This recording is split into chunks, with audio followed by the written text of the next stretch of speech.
Hello guys, അപ്പോൾ ഇന്നെൻ്റെ അനിയൻ ഈ ആകാംക്ഷയോടുകൂടി കാത്തിരിക്കുന്നത് എന്തിനു വേണ്ടിയാണെന്നറിയോ? ഇന്നവൻ്റെ ബർത്ത്ഡേ ആണ്. അപ്പോൾ കേക്ക് മുറിക്കുകയാണ്.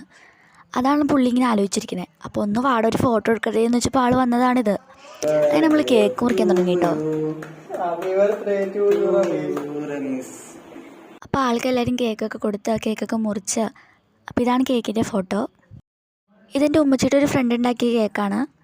ആളിങ്ങനെ കേക്കൊക്കെ ഉണ്ടാക്കുന്നതാണ്. അപ്പോൾ ഉമ്മച്ചി പറഞ്ഞു ഒരു അത്യാവശ്യം ക്രീമൊന്നും ഇല്ലാത്ത അത്യാവശ്യം ചോക്ലേറ്റൊക്കെ വെച്ചിട്ട് കേക്ക് ഉണ്ടാക്കാൻ പറഞ്ഞപ്പോൾ ആൾ ഉണ്ടാക്കി തന്നാണിത്. അപ്പോൾ പരിപാടിയൊക്കെ കഴിഞ്ഞു. അപ്പോൾ ആൾക്ക് ബർത്ത്ഡേ ഗിഫ്റ്റൊക്കെ കിട്ടി. അപ്പോൾ എനിക്ക് കേക്ക് ഒത്തിരി ഇഷ്ടമായിട്ടോ. അത്യാവശ്യം നല്ല ചോക്ലേറ്റൊക്കെ വെച്ച് നല്ല ടേസ്റ്റ് ഉണ്ടായിരുന്നു. അപ്പോൾ നിങ്ങൾക്ക് ആർക്കെങ്കിലും കേക്ക് വേണമെന്നുണ്ടെങ്കിൽ ഈ നമ്പറിൽ വിളിച്ചാൽ മതി കേട്ടോ. ആ ആൾ ഓർഡേഴ്സൊക്കെ എടുക്കുന്ന ആളാണ്. അപ്പോൾ ഈ നമ്പറിലേക്ക് ഒരു ഹായ് അയച്ചാൽ മതി കേട്ടോ. അപ്പോൾ ഇതാണ് ആൾക്ക് കിട്ടിയ ബർത്ത്ഡേ ഫ്രെയിം.